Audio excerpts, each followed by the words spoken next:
This is Real News Media TV, coverage you can trust. Please like, share, subscribe, and hit the notification bell. Select all for daily news updates. Portmore man on the run after shooting father during domestic dispute. The Portmore police are searching for a man who shot his father several times during a domestic dispute on Wednesday night. The 60-year-old man has been hospitalized in serious condition. About 9:30, the man, his son, and other family members had a dispute at their home in Portsmouth. It is reported that the son shot his father, then fled. The injured man underwent surgery on Wednesday night. 2 arrested in connection with shooting in Homestead, St. Catherine. 2 suspects have been detained in connection with Thursday morning's shooting in Homestead, St. Catherine. A civilian was killed and 2 Jamaica Defense Force soldiers injured. It's reported that a police military team accosted a group of men in Homestead shortly after 6 a.m. The men reportedly opened gunfire, hitting the 2 soldiers. One of the soldiers was shot in the leg, while his colleague suffered a bullet wound to the stomach. The soldiers returned gunfire, which hit the civilian. It's reported that Homestead has been tense over the last week due to a gang feud. No plan for local government election at this time, says Mackenzie. The Holness administration has signaled that there are no plans at this time to call the local government election. Earlier this week, opposition spokesman on national security, Peter Bunting, said the relaxation of COVID-19 measures by the government was an indication that the local government election is imminent. However, speaking with the news on Thursday afternoon, local government minister Desmond Mackenzie dismissed the assertion, saying the government is focused on recovery from the pandemic and not elections. The government is busy dealing with the question of COVID. The decisions that were announced by the cabinet are not predicated on rolling any pitch for any election. This government will not use opportunities like these for election purposes, so I want to dismiss any ridiculous speculation about us calling elections, he asserted. The local government election, which was due in November 2020, was postponed due to the impact of the COVID-19 pandemic.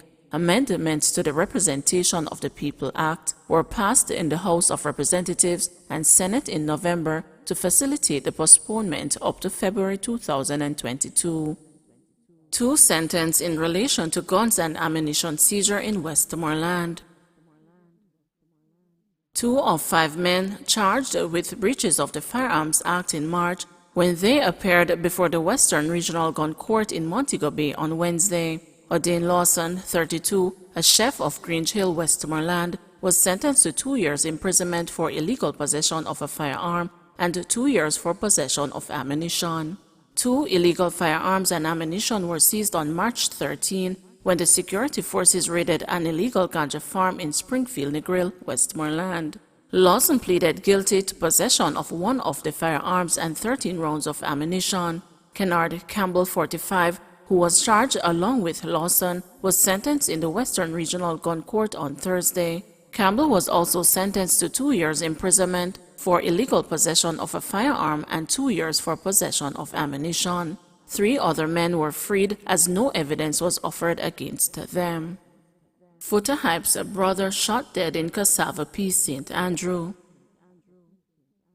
Popular sound system selector and vlogger O'Neil Ricardo Thomas, otherwise called Foota Hype, is mourning the loss of his brother who was shot and killed in Cassava, St. Andrew on Thursday evening. The deceased has been identified as 47-year-old blockmaker Rohan Rose, popularly called Bourbon. Foota Hype posted on Instagram, "Rest in peace Rohan, aka Shortman, walk good brother." The Corporate Communications Unit of the police force reports that about 5:55 p.m., Rose was walking home after completing his day's work at a block factory in a section of the community known as Peanut Lane when he got caught in gunfire that was believed to have been directed at someone else. Rose was taken to the hospital where he was pronounced dead.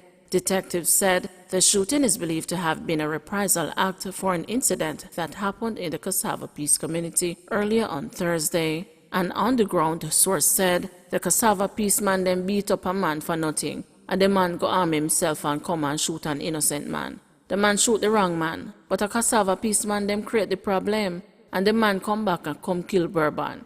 He's a man we drink every day, and him just in the wrong place, cause him go buy cigarette and across the road when the shot catch him. The killing has reportedly heightened tensions in Cassava Peace, a community nestled between Manning's Hill Road, Glen Drive and Constant Spring Road, which was made prominent as the home base of entertainer Movado, who dubbed it Gully Side. This is really hard to take because all the time you hear them say the dead man was an innocent youth. But this time it's true. Bourbon was a hard-working man. He was not involved in any gang war, a resident of the community told the news. Manchester man charged with shop breaking and larceny. The Santa Cruz police have arrested and charged 25-year-old Daniel Levy with shop breaking and larceny. The police say the charges stemmed from an incident in Santa Cruz, St. Elizabeth on Sunday, May 23, 2021. The police report that about 6 a.m., Levy allegedly smashed a glass window to a shop in Santa Cruz and removed several items before escaping on foot. Following investigations, he was apprehended and charged after a question and answer interview during which he confessed to the crime. His court date is being finalized. He was family. Clark saddened by tragic death of bodyguard. Minister of Finance and the Public Service, Dr. Nigel Clark, says he is deeply saddened by the tragic passing of Police Sergeant Marlon Smith, describing him as a dedicated professional. Smith, who was assigned to Clark as a close protection officer, died on Thursday in a fiery crash in Trelawney. In a series of tweets on Friday, Clark said he was still trying to process the tragedy as Smith became a treasured member of his family over time. Marlon was a dedicated professional and the finest gentleman. He was absolutely devoted to his job. He was knowledgeable, skillful, experienced, and always situationally aware. He was therefore a reassuring presence who became a treasured member of my family, Clark tweeted. He added, Marlon exhibited kindness and generosity in abundance. He was thoughtful and gentle and possessed a great sense of humor. He was committed to his family and to his boys, and he cherished and celebrated their achievements. Meanwhile, Clark noted that Smith was an excellent domino player who could make any partner look good. The minister ended his heartfelt remembrance by indicating that Smith will always remain in the hearts of his loved ones, including those he worked closely with. He also expressed his sympathies to the sergeant's family. This is a terrible and intensely painful loss, and my deepest sympathies goes out to Marlon's wife, his 3 sons, his grandson, and to the close protection officer community, and to the wider Jamaica Constabulary Force, tweeted Clark. Prime Minister Andrew Holness also paid a tribute to Smith, describing the late officer as one of the kindest, most considerate, and the most genuine persons anyone could have the pleasure of meeting. He had a ready smile and a heart of gold, the Prime Minister said. Smith, 49, was piloting a convoy with Clark when the Suzuki Vitara motor car he was driving collided with 2 other vehicles along the Cooper's Pen Main Road in Trelawney. His motor car was forced off the road and then burst into flames, the police said. St. James Municipal Corporation looking to address unregulated vending in Mobay. The St. James Municipal Corporation is moving to address unregulated vending in Montego Bay. Mayor Leroy Williams has announced that, starting next month, the corporation will embark on a registration program for vendors who want to ply their wares legally on designated streets in the downtown area. Mr. Williams said the streets of Montego Bay continue to be overrun by vendors, many of whom are from outside the parish and are creating public order issues. He disclosed that following the registration program, there will be designated vending areas. No vending will be allowed on St. James Street. The mayor warned that persons caught vending in the area will face prosecution.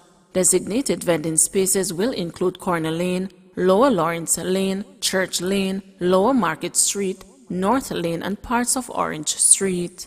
Mr. Williams has also condemned they attacked on 2 municipal police officers in separate incidents in downtown Montego Bay this week. It is reported that the incident took place while the officers were carrying out duties. Mr. Williams said the employees were treated at hospital. He is awaiting a report from the municipal police. The mayor said action will be taken against the perpetrators. Juice truck crashes off North-South Highway, driver injured. The driver of a truck carrying bottled juice is now hospitalized with serious injuries he received in a crash off North-South Highway in St. Catherine this afternoon. Head of the Police Public Safety and Traffic Enforcement Branch, Senior Superintendent Gary McKenzie, says the driver was the sole occupant of the vehicle.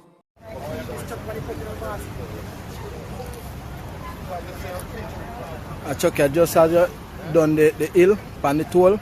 I go towards Linstead Bagwalk. I look like one cream or just go load up with orange juice and them something.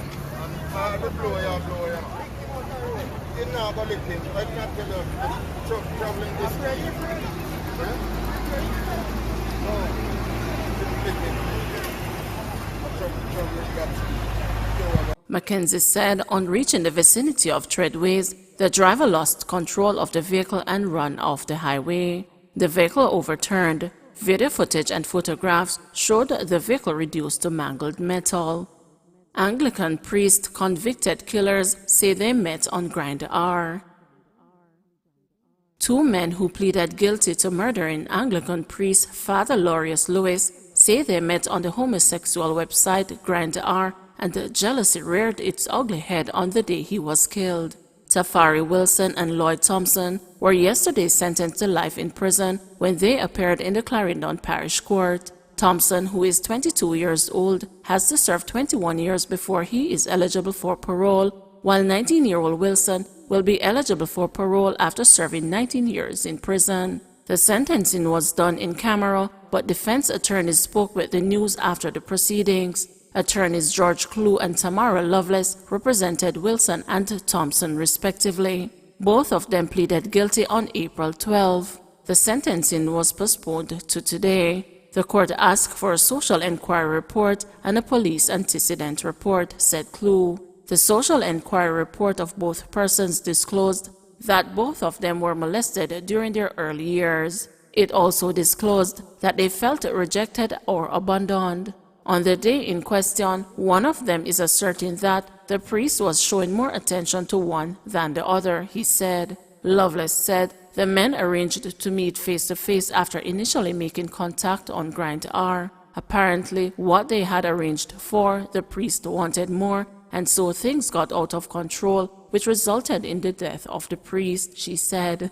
Lewis died from a blow to the head. Church members, concerned after they did not see him for a few days, found his lifeless body in St. Paul's Cure in Chapelton on September 25 last year. The discovery left the community in shock. Please remember to like, share, subscribe, and hit the notification bell. Select all for daily news updates.